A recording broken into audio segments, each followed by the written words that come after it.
Los débiles rayos solares se filtraron a través de las rendijas de la madera y mis párpados se abrieron perezosos. Las pasadas horas nocturnas se proyectaron en mi pensamiento en una sucesión de imágenes ininterrumpidas. Pero mis recuerdos se limitaron a recrear aquel breve y reciente transcurso de tiempo. Continuaba siendo un ente sin memoria. Estiré los miembros entumecidos y salí al exterior, donde aún se apreciaban restos de la escarcha caída durante la noche. La claridad diurna delataba mi aspecto desaliñado, mi indumentaria sucia y arrugada. Atusé el cabello, sacudí las briznas de heno adheridas a la ropa y me aventuré por las rúas empedradas. Las viviendas permanecían con las puertas cerradas y los postigos echados. Me pareció inoportuno molestar a los lugareños, puesto que aún era hora temprana a juzgar por la posición del sol, y decidí aplazar para más tarde la demanda de auxilio. La aldea se hallaba circundada por una muralla teñida de un gris pizarroso.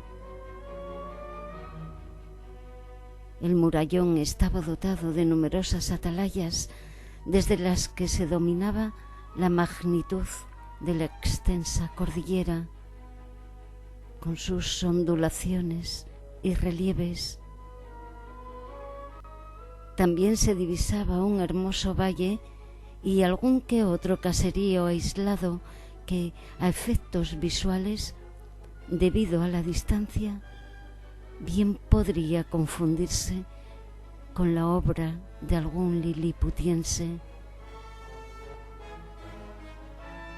Las casas de construcción antiquísima se agrupaban en torno a una iglesia de origen gótico cuya cúpula elevada enviaba preces al cielo. La estrechez de las rúas empedradas casi permitía que los vecinos de ambos lados de la calle pudieran fundirse en un abrazo con solo asomarse a los ventanucos. Las reminiscencias del pasado estaban latentes en cada piedra, pero lo más notorio del lugar era un castillo que se erigía desafiante sobre la escarpada cumbre montañosa. Durante mi recorrido por las callejuelas no tropecé con persona alguna. El silencio, solo alterado por algún que otro inquilino de porquerizas y corrales, había sido la tónica dominante en todo momento. No dejó de causarme cierta extrañeza, dado que de todos he sabido lo madrugadora que es la gente que se ocupa de las faenas agrícolas. Aunque me alegró que así fuera, pues me apetecía asearme un poco antes de presentar mis respetos a los aldeanos. Y con este propósito me aventuré por un sendero en busca de una fuente o un riachuelo donde pudiera llevar a cabo mis abluciones. No tardé en sentir el canto murmurante de un río y, aproximándome a su orilla, chapoteé un buen rato en las gélidas aguas. Después de aseado, mi aspecto adquirió notable mejoría. pero temiendo que aún fuera temprano para molestar a los campesinos, continué el paseo por la vereda, bordeando el curso fluvial.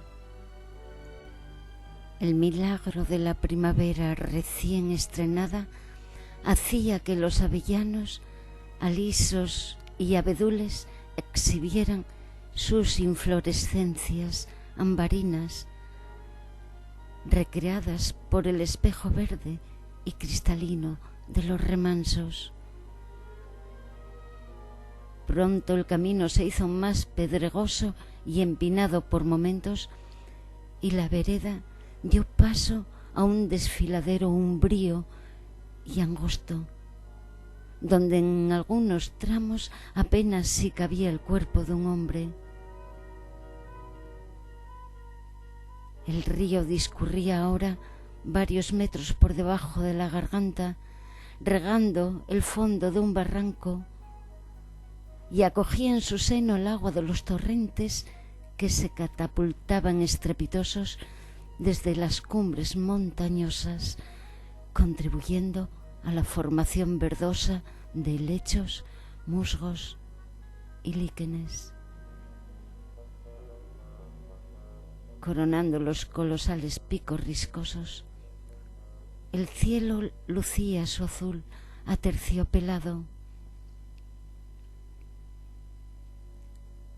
Tuve la vívida sensación de que el Génesis se había hecho verbo en aquel paraje, porque todo en él hablaba de ancestros en un lenguaje mudo, pero inteligible para quien supiera interpretar lo arcano.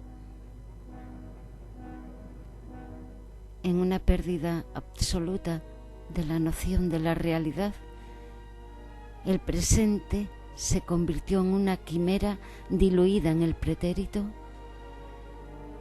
y asistí a mi propio nacimiento, pero no como hombre, sino como larva, y viví los posteriores estadios de metamorfosis hasta culminar en ser humano. La experiencia metafísica, percibida apenas escasos segundos, me hizo pensar que la privación de memoria y la soledad me estaban haciendo muy vulnerable, y decidí dar por terminada la excursión y volver sobre mis pasos. Ya de nuevo en la aldea me encontré con un hombre de edad avanzada, solazándose en el atrio de un corral. Era un viejo de piel apergaminada. Las orejas, peludas y enormes, le sobresalían de una boina calada hasta las cejas. Tenía la barbilla hundida en el pecho y observaba ensimismado las evoluciones de una vara de avellano que giraba a impulsos de su mano temblorosa. Al percibir mi presencia, elevó la cabeza con gesto ausente, pero no respondió al saludo que le dirigí, y sus pupilas lacrimosas, veladas por las cataratas, volvieron a centrarse en el pasatiempo. ¿Podría avisar de mi presencia a su familia, señor?, pregunté con voz pausada.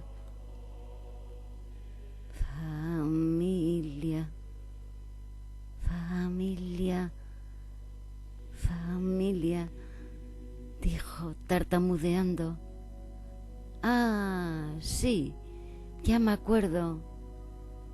Te refieres a los hijos, ¿verdad?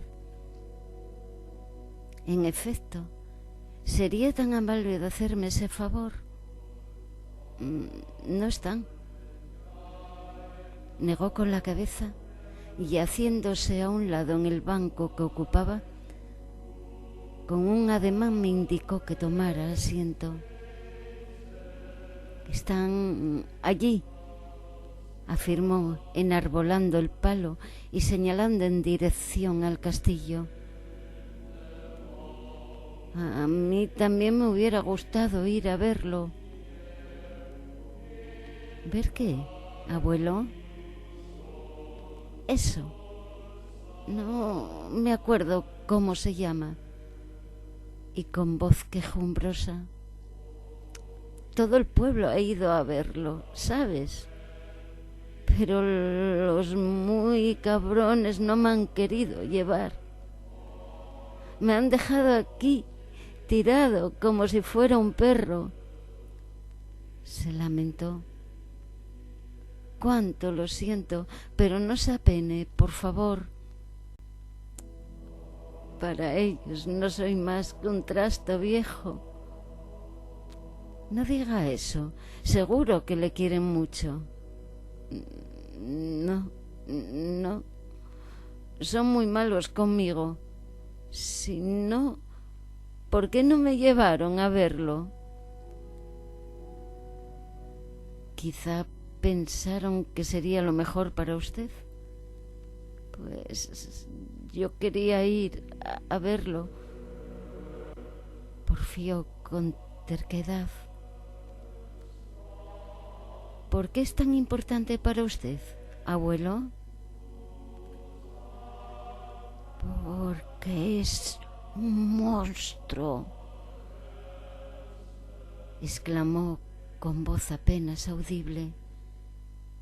¿De veras? Y no pude menos que reír la ocurrencia, aunque era evidente que no controlaba muy bien sus facultades mentales. No te rías, no. Como hay Dios, que es verdad, aseguró, y en voz muy baja me susurró al oído. Si me prometes no decírselo a nadie, te contaré un secreto. Se lo juro, afirmé, siguiéndole la corriente. Verá usted, el caso es que todos creen que estoy mal de la cabeza, pero me hago pasar por chiflado porque me conviene. ¿A usted le parece que estoy turulato? No, en absoluto. Si acaso un poco despistadillo. Pero eso es propio de la edad. ¿Cuántos años tiene, abuelo? ¡Ja! ¿A ti qué te importa? ¿Cuántos me echas? ¡Jesús! ¡Mira! ¡El oso ha vuelto!, exclamó de pronto, con los ojos a punto de salírsele de las órbitas. Y en su desvarío, tomando por un oso lo que no era más que un montón de leña, se puso en pie sobre las piernas temblorosas. Esta vez no se me escapa. Pronto, tráeme la escopeta. Vamos, abuelo, tranquilícese. El oso ya se ha marchado. Te digo que aún está ahí, exclamó frenético. De pronto clavó sus pupilas en las mías y preguntó: ¿qué haces aquí? ¿Eres mi nieto? Que Dios te proteja de los malos espíritus. Aquel guiñapo desdentado, frágil y decrépito, que otrora había sido un hombre, se persignó repetidas veces y comenzó a decir palabras sin hilación ni sentido. Al cabo de unos minutos tomó asiento de nuevo y, sumergido en ese mundo tan particular llamado demencia, volvió a ensimismarse con el juego interrumpido por mi llegada. Abandoné la compañía del infeliz anciano, pensando en cuánta indefensión acecha al hombre, a pesar de sus delirios de grandeza y su obstinación en considerarse el centro del universo. y me dispuse a llevar a cabo de una vez por todas el propósito que me había guiado hasta la aldea. Pero pronto me apercibí de que no todo lo dicho por el viejo había sido fruto de una fabulación, que algo había de cierto en cuanto a la concentración de los aldeanos en el castillo, pues las desiertas callejuelas corroboraban sus palabras.